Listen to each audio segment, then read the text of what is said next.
The sights on it are just factory, which is pretty lame. The magazine release button here is a lot chunkier than on my last Glock, and I really like that. The slide release is ambidextrous on both sides. The safety is ambidextrous on both sides. The Nintendo Zapper Ruger LCP, my Wolverine LCP2. This is a variant of the gun that John Wick used in John Wick 1. He used a P30L, so it's a little bit longer. But you can see the 38 Special along the top, and it looks like it did almost as much damage as the 38 Special, even though the bullet's only about half the size. Shoot her! Yes! For science.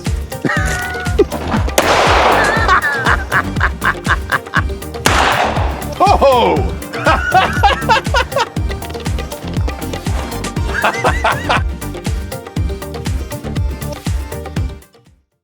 Hey guys, and welcome back to my YouTube channel. Today we're going to be doing a gun comparison. This debate has raged on forever, it seems like.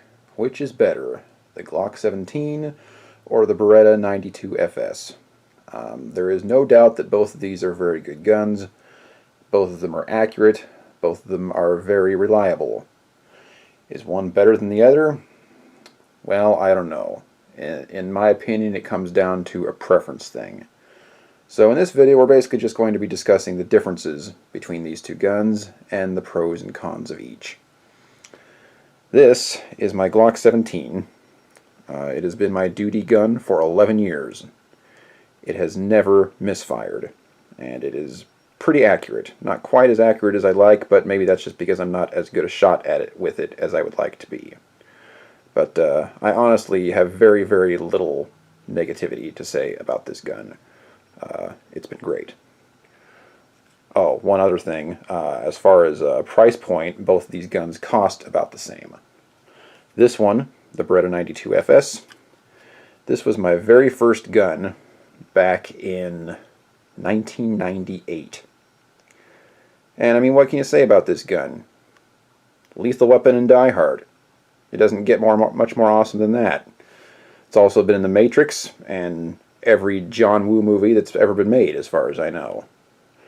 This gun is big in the CSI series, and it's also become more popular in movies as of late. The first time I actually saw this gun was when I saw The Corruptor. Mark Wahlberg used this gun. And of course, Chow Yun-Fat used this gun. But anyway, back to the review. Back in 2012, I traded this gun away to get an Indiana Jones gun, which you can see in my Indiana Jones props collection, also on this channel. I've actually been kind of missing it since then, and I got the opportunity to reacquire this gun through my friend Terry Hummel from Hummel Arms. His shop is opening in July. So pretty excited about that, and very happy to have this gun back in my possession. So anyway, let's just start talking about the differences here. Both these guns are very reliable, as I mentioned earlier. Both of them come apart very easily without any additional tools, and the price point on them is about the same. They're also both 9mm. So with that being said, it's pretty much down to a preference thing at this point. The main difference in these guns is clearly going to be the trigger. First off, just for you nitpickers out there, gun is clean, gun is empty.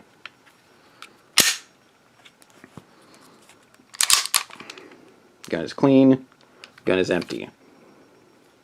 So now that we got that out of the way, let's talk about the triggers. This is one thing about the Glock that drives me absolutely bonkers, is this trigger. A lot of people love it.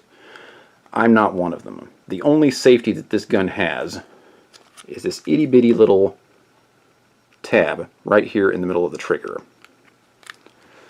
Basically, all you got to do is squeeze, and the gun goes off. For some people, that's a good thing, because, you know, it means you can get shots off very quickly and most of the time efficiently. But for a personal defense gun, when you're under extreme stress and you're pulling that thing out of the holster, I don't know. There's a lot of room for error and possibly firing where you don't want to fire, in my opinion. This gun has the hammer fire option, but that first trigger pull is very, very long when the hammer is down. Let's see if we can get a good look at this on camera. You can see that, which acts as a safety on its own. When you're pulling this thing out of the holster, you're going to have to give it one heck of a yank to get that first shot to fire. And then all subsequent shots are single action.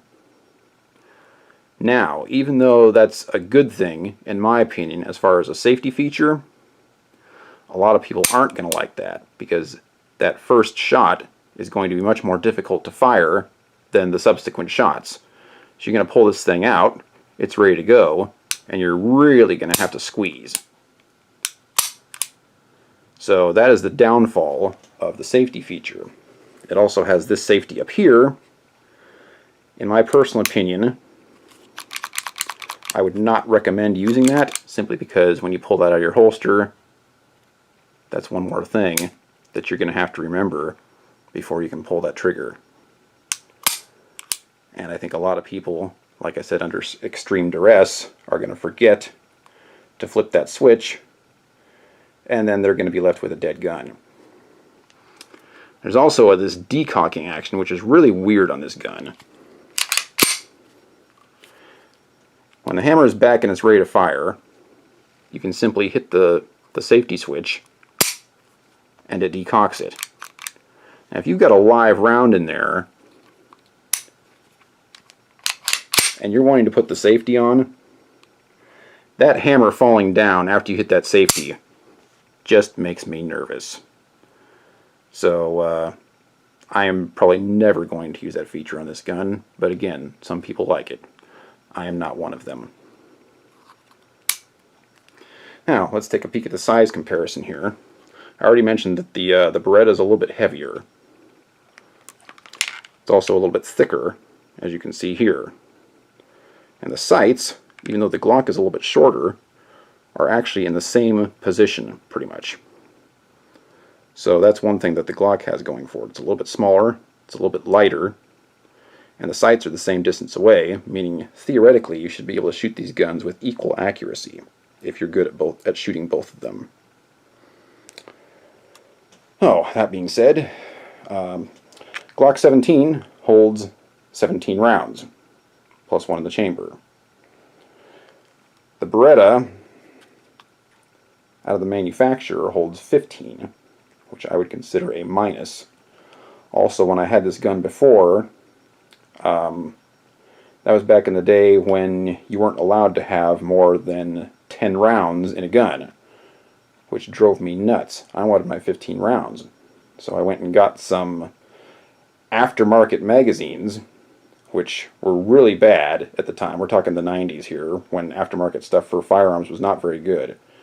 And this gun jammed constantly, which is one of the reasons that I opted to go with the Glock as my duty gun instead. Now you can get some really nice aftermarket magazines for this gun, including this Metgar magazine here that holds 18 rounds, and it's flush, which is pretty awesome. They also have another one that holds 20 rounds, where it only sticks out about that far out of the bottom of the gun. So I'm actually thinking about getting one of those. I'm very seriously considering going with this as my duty gun, because I'm also planning on putting a Crimson Trace laser grip on it, where the laser goes right here, because I work in the night quite a bit. And I think that could be extremely helpful for my job. This one, obviously, you can put laser sighting on it as well, but it goes with the rail system here in the front, which means you have to buy a new holster and pretty much anything else that you use to house this gun, because you've got that big bulky thing sitting on the front of it. So that's one of the things that I'm not fond of as far as Glocks are concerned. Let's see, what else? Honestly, I think that's about it. Oh, one more thing, the open slide. As you can see here, the slide is open on this gun, which is a huge pet peeve for some people. Based on all the reliability tests that I've seen, I don't think that's an issue. If I hadn't seen those tests, I would think it's a serious issue, because you can get gunk and all sorts of stuff in there, and then the gun's not going to function. However, based on the tests that I've seen done, that doesn't seem to really be affecting the gun that much. This one is the closed slide system, which means nothing can get in there.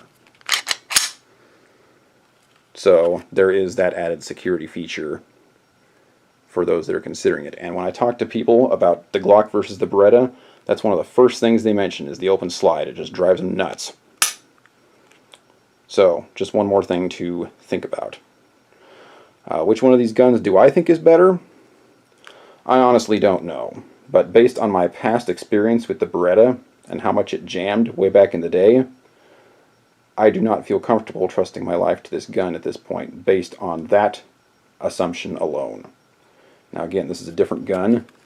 This is like almost 20 years newer than the previous gun that I had, and I am sure those problems have been fixed. However, I would prefer to have some experience with this gun first. So my plan is to get the laser grips for this gun. I'm going to replace the D-spring here in the bottom to aid in a softer trigger pull here, so it's a little bit more smooth. And I'm going to take this to the range and practice that double action trigger. And if I'm good with it, then I'm probably going to replace this,